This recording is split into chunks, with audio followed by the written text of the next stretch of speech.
Hello everyone and welcome back. I hope you all guys are doing good. आज हम करेंगे market analysis for 30 मई 2025। उसके पहले देखेंगे कि आज के दिन दैट इज ऑन 29th, आज के दिन मार्केट का कैसे मूव रहा है, कैसे मूव किया है मार्केट ने। ठीक है, आज के दिन देखिए ऑलमोस्ट आज के दिन 3 PM मूव मिला है मार्केट में। ठीक है, निफ्टी बोलो, बैंक निफ्टी बोलो या फिर फिन निफ्टी बोलो, इन सभी इंडेक्स में। क्यों? क्योंकि आज इन तीनों इंडेक्स की मंथली एक्सपायरी थी। करेक्ट। तो मंथली एक्सपायरी के दिन जो जिन लोगों की भी पोजीशंस थी उन्होंने अपने पोजीशंस कैरी फॉरवर्ड किए होंगे। ठीक है, या फिर मतलब कोई लोगों ने अपने पोजीशंस क्योर ऑफ किए होंगे, तो उसकी वजह से जो 3 PM मूव एक्सपेक्टेड रहती है, ठीक है, मंथली एक्सपायरी में, वो आज अच्छी खासी मिली है। तो उसकी वजह से क्या हुआ है कि ऑप्शन के प्रीमियम्स जो थे वो एक मतलब स्पाइक आ गया है। ठीक है, जो बोलते हैं ऑप्शन फट जाना। ठीक है, जो गामा ब्लास्ट जो चीज रहती है, ठीक है, गामा ब्लास्ट ऑप्शन के एक्सपायरीज में एक्सपायरी के दिन होती है, तो वो हुआ है आज ऑलमोस्ट ये तीनों इंडेक्स में, Nifty, bank Nifty and fin Nifty में। ठीक है, तो आप देखो ये चार्ट पे कि लेफ्ट साइड में आपको निफ्टी 50 का चार्ट दिख रहा है, राइट साइड में ये निफ्टी 50 का आज के दिन का, जब इस 29 मई के एक्सपायरी का 24,750 का कॉल ऑप्शन। ये कॉल ऑप्शन ऑलमोस्ट 8 रुपये था। ठीक है, जब 3 बजे के आसपास जो, या फिर अपने दिन का लो 8 या 10 रुपये के आसपास था। 8 रुपये से ऑलमोस्ट 83, मतलब ऑलमोस्ट पकड़ लो अपन 80 रुपीज तक, मतलब 8x बढ़ गया। ठीक है, तो मतलब फॉर एग्जाम्पल अगर कोई 24,750 का कॉल ऑप्शन का प्रीमियम लेके रखता, ठीक है, ऑलमोस्ट 2-2:30 बजे के आसपास, अगर वो 1000 रुपये का भी लेके रखता और 80 रुपीज तक के होल्ड करता, तो उसका जो अमाउंट है वो 8x हो गया रहता है। 8x मतलब 8,000। ठीक है, 1000 रुपये से 8,000 रुपये हो गया रहता।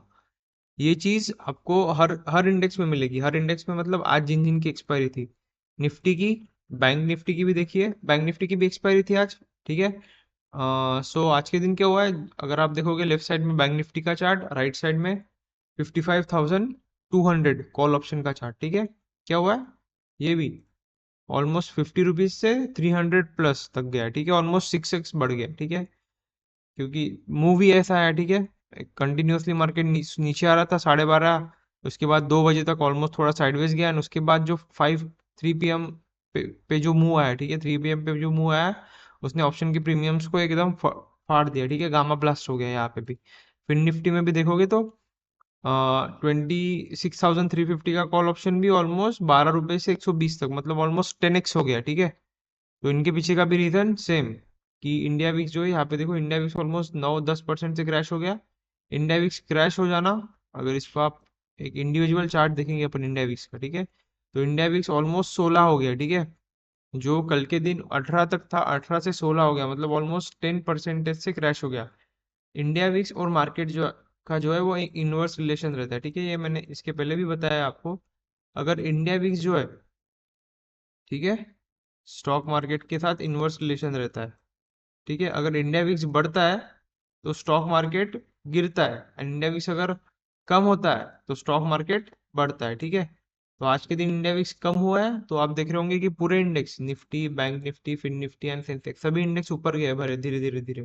ठीक है, एंड अगर सपोज जिस दिन इंडिया विक्स बढ़ता है, ठीक है, इंडिया विक्स मतलब इसको, जब इंडिया विक्स कम होता है तो इसको बोलते हैं इंडिया विक्स कूल ऑफ होना। ठीक है, एंड इंडिया विक्स जब इंक्रीज होता है तो इसको बोलते हैं इंडिया विक्स ब्लास्ट होना। ठीक है, वोलेटिलिटी बढ़ती है, अगर वोलेटिलिटी बढ़ती है तो वो मार्केट को पसंद नहीं आती है। अगर वोलेटिलिटी बढ़ रही है मतलब अनसर्टेनिटी बढ़ रही है, अगर अनसर्टेनिटी बढ़ेगी मार्केट में तो जो इंडेक्सेस रहते हैं, ठीक है, वो क्रैश होते हैं। ठीक है, सो ये हो गया इंडिया विक्स। एंड उसके बाद आज के दिन के लिए अगर सपोज अपन लेवल मार्क करके रखते हैं, ठीक है, निफ्टी, बैंक निफ्टी एंड फिर निफ्टी के ये लेवल्स मैंने ऑलरेडी मार्क करके रख के आपके लिए। ठीक है, तो ये लेवल क्यों मार्क किया है, क्योंकि यहाँ पे देखो आपको मल्टीपल टच पॉइंट्स मिल रहे हैं, तो ये लेवल सपोर्ट की तरह काम कर रही है। आज के दिन भी निफ्टी ये लेवल्स के नीचे नहीं जा पा रहा है, तो 24,720 जो हो गया, या फिर 700 जो एक इंपॉर्टेंट सपोर्ट हो गया। ठीक है, अगर फिर से निफ्टी ये लेवल को टच करने आया, या फिर इसको टच करने आया, तो फिर आई डोंट थिंक सो कि इसको रिस्पेक्ट करेगा ये लेवल को। ठीक है, क्योंकि सपोर्ट एंड रेजिस्टेंस जो रहते हैं वो टूटने के लिए बनते हैं। अगर एक ही सपोर्ट कई बार टेस्ट होता है, ठीक है, अब ये फिर यहाँ से एक बार बाउंस किया, 2 बार बाउंस किया, 3, 4, 5, 6, 7, 7 बार यहाँ पे टेस्ट कर चुका है निफ्टी। अगर ऊपर से फिर से अगर नीचे आता है Nifty, so I don't think so कि ये लेवल जो ये रिस्पेक्ट हो पाएगा। इसको भी फिर तोड़ने का ताकत रखता है निफ्टी। ठीक है, ये लेवल टूट गया तो ये एक इंपॉर्टेंट लेवल जहां तक मार्केट आ सकता है, and this level is to, अगर वो भी टूट गया तो फिर अल्टीमेट लेवल 24,100 के आसपास जो एक गैप फिलिंग ट्रेड बन जाएगा, ठीक है। तो ये लेवल्स हो जाते हैं आपके लिए निफ्टी के लिए, इनको मार्क करके रख दीजिए। उसके बाद बैंक निफ्टी के देखो, तो बैंक निफ्टी का चार्ट देखोगे तो यहाँ पे भी यहाँ से बाउंस हुआ 28/7 को, यहाँ से भी बाउंस किया, and आज के दिन भी यहाँ से बाउंस किया निफ्टी, ठीक है, सॉरी बैंक निफ्टी। तो ये एक इंपॉर्टेंट लेवल हो जाती है बैंक निफ्टी के लिए। एंड ये एक लेवल क्यों, क्योंकि इस दिन से कंटिन्यूअसली ये लेवल जो है नीचे नीचे आ रहा था, मतलब ये लेवल से रेजिस्टेंस से मार्केट रिवर्स होकर नीचे आ रहा था, लेकिन आज के दिन एक स्ट्रॉन्ग बुलिश कैंडल से जो है ब्रेकआउट दे दिया बैंक निफ्टी ने। सो मे बी अगर ये ब्रेकआउट सस्टेन होता है तो we can aim for some another good levels, higher levels, ठीक है। एंड अल्टीमेट जो रेजिस्टेंस है बैंक निफ्टी का वो है ऑल टाइम हाई 56,000 के आसपास।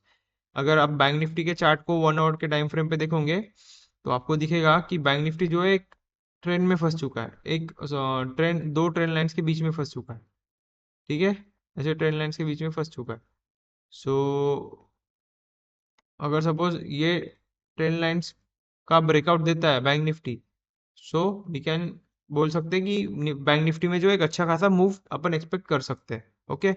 उसके बाद आप सेंसेक्स का चार्ट देखोगे तो सेंसेक्स में भी एक इंपॉर्टेंट लेवल था जहाँ से सेंसेक्स बार बार बाउंस रिबाउंड हो जा रहा था, आ रहा था, बाउंस कर लिया, ठीक है, रिवर्स हो गया, फिर से आज के दिन भी यहाँ से बाउंस कर दिया, ठीक है।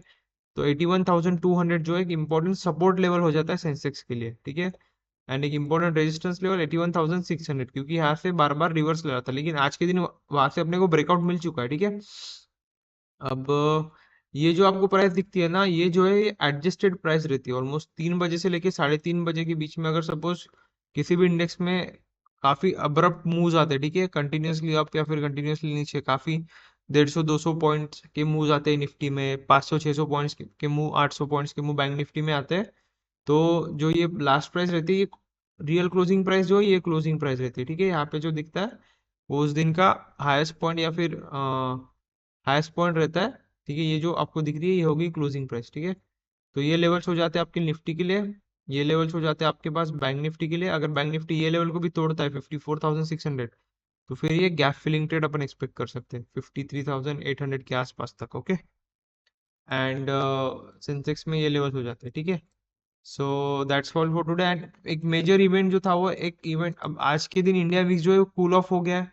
अब इंडिया वीक्स कूल ऑफ होने के पीछे का रीजन जो है 28 में, मतलब कल के दिन जो एक एफओएमसी की मीटिंग थी, ठीक है, ये फेडरल ओपन मार्केट कमेटी करके यूएसए में एक मीटिंग रहती है। तो इसके वजह से जो है मार्केट अभी तक फिलहाल इंडिया वीक्स जो है धीरे धीरे इंक्रीज हो रहा था, लेकिन कल के दिन जब मीटिंग हुई तो उसमें इन्होंने ऐसा देखा है कि जो 29 सॉरी मई 2025 के हिसाब से जो भी इन्होंने जो रेट्स डिसाइड किए थे, ठीक है, इंटरेस्ट रेट्स, ठीक है, अभी 4.25 से 4.5 के बीच में रखा है।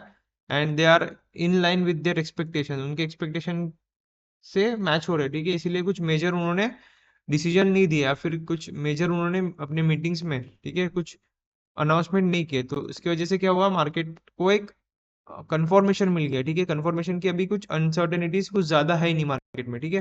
तो उसकी वजह से इंडिया विक्स कूल ऑफ हो गया, इंडिया विक्स कूल ऑफ हो गया तो मार्केट काफी अच्छे ज्यादा बाउंस कर गया, ठीक है। तो ये रहा। एंड अभी एक मेजर इवेंट जो इन लाइन है, ठीक है, जो एक्सपेक्टेड है अभी तक होने का है, ठीक है, वो है अपने इंडिया का data, GDP growth rate year on year Q1, ठीक है। वो होगा अभी 13 में, तो दैट इज ऑन कल, कल के दिन होगा फ्राइडे को मार्केट क्लोज हो जाने के बाद। तो इसके जो रिpercussions होंगे या फिर इसके जो इफेक्ट होंगे वो, ये डाटा के जो इफेक्ट होंगे वो अपने को मंडे को दिखेंगे मार्केट पे, ओके। सो ये एक हो गया। And F I D I अगर डाटा देखते हैं अभी तक अपन फिलहाल, ठीक है, अगर कैश मार्केट में अपन देखते हैं, ठीक है, तो डेली टाइम फ्रेम पे अभी तक 28 मेरे को तो इन्होंने काफी अच्छा बाइंग किया था, एफ आई और डी आई एस ने भी। 27 मेरे को मॉडरेट बाइंग थी, ठीक है, लेकिन डी आई एस काफी ज्यादा बाइंग कर रहे थे, ठीक है। अगर आप इसका मंथली डाटा देखते हैं, ठीक है, मंथली डाटा में देखेंगे तो अभी तक का सबसे हाईएस्ट बाइंग हो गया है, ठीक है। अगर पिछले साल के जून महीने से, ठीक है, जून 2024 से आप देखोगे, ठीक है, जून 2024 से देखोगे अभी तक का, अभी ऑलमोस्ट 17,000 करोड़ का एफआईएस ने बाय किया है, ठीक है। तो एक अच्छी न्यूज़ है, पॉजिटिव न्यूज़ है अपने मार्केट के लिए। अगर इसे सेम कंटिन्यूअस बाइंग कंटिन्यू करते हैं, ठीक है, एफआईएस, तो अपने मार्केट सस्टेन कर जाएंगे जो भी अनसर्टेनिटी मिल रही है ग्लोबल मार्केट के कारण से। एंड अपने मार्केट अगर सस्टेन कर गए particular level, so we can aim for all time high again, ठीक है। निफ्टी में भी अपने को ऑल टाइम हाईज मिल सकते हैं, okay. That's all for today. Like this video, subscribe to our channel and share करिए अपने दोस्तों के साथ, एंड कमेंट बॉक्स में कमेंट कीजिए आपको इन वीडियोस में क्या पसंद आ रहा है एंड कौन सी नई वीडियोस अपन टॉपिक पे बना सकते हैं, नए टॉपिक पे वो बताइए। See you in the next video. Thank you.